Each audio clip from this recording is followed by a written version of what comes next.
All right, welcome back. So today we got a quote from Mel. I just saw somebody else repost this, so I don't even know who this is, but great tweet. Always abuse your unfair advantages in life. Parents, attractive appearance, natural drive, charisma, being athletic. Don't make the game harder than it has to be.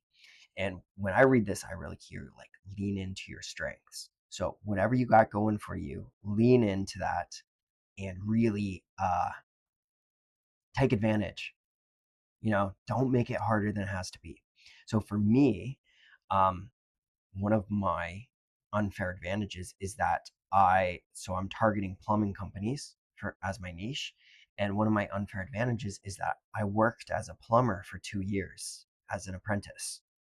So I know the niche really well because I was a plumber. So that's one of my unfair advantages. So anybody else selling any kind of marketing services to plumbing companies probably has not been a plumber before.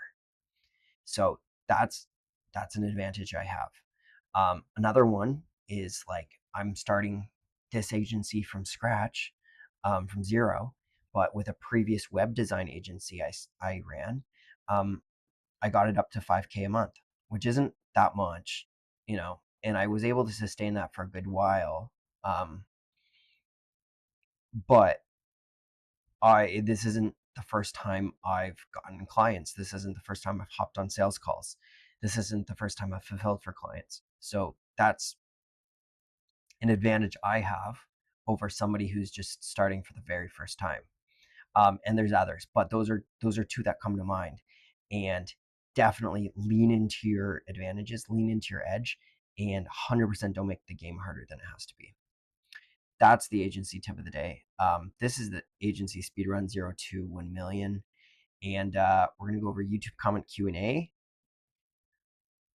Great inspiration. Appreciate that, sir. That's my goal. Sean.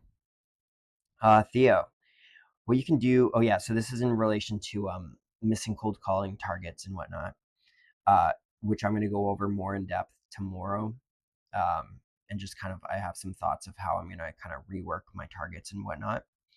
But I'll go over that tomorrow. What you could try to do is the second 9 a.m. hits, exactly when I start, kind of like I usually have like an early morning block of like if I'm able to get up at 5 a.m. till like 7:45 is like my morning time. Like deep work, I try to do deep work in that early morning block, and then the main morning I call it is basically like 9 a.m. to like 1 p.m. And definitely that is the best time to cold call. It's the best time for me. If I push it off later, it really is not that anything special. So 100%, I need to start at 9 a.m. The second 9 a.m. hits. You're not allowed to do anything apart from cold calls. No admin, no school, no emails, no vlogs, etc. No client fulfillment, nothing apart from cold calls. And if you have an important deadline for a client project, then you better do those cold calls fast or else you won't be able to get the project done. Love that.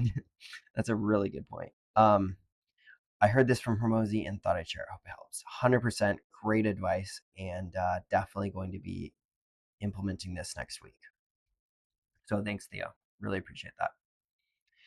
Alrighty, so we got all the YouTube comments Q&A. Yeah, I don't know why that turned off. Okay, we got so this is for Friday, yesterday, day 44. Today is day 45. Yesterday I actually got a ton of work done. I didn't even realize until I looked back at my time tracker and saw like how much work I got done. So really solid. I could have been more focused. I could have outputted more. I was definitely feeling kind of low yesterday. It was kind of an off day. I was fasting all day yesterday, so I didn't eat anything till this morning. So it was like a 36-hour fast. So I was definitely like not the most high energy, but it still was good, and I still got a lot of volume of work done. Started cold calling late. That was a mistake. It was brutal. And yeah, nothing else interesting is happening besides that. So I believe that's everything, and let's catch you guys next time.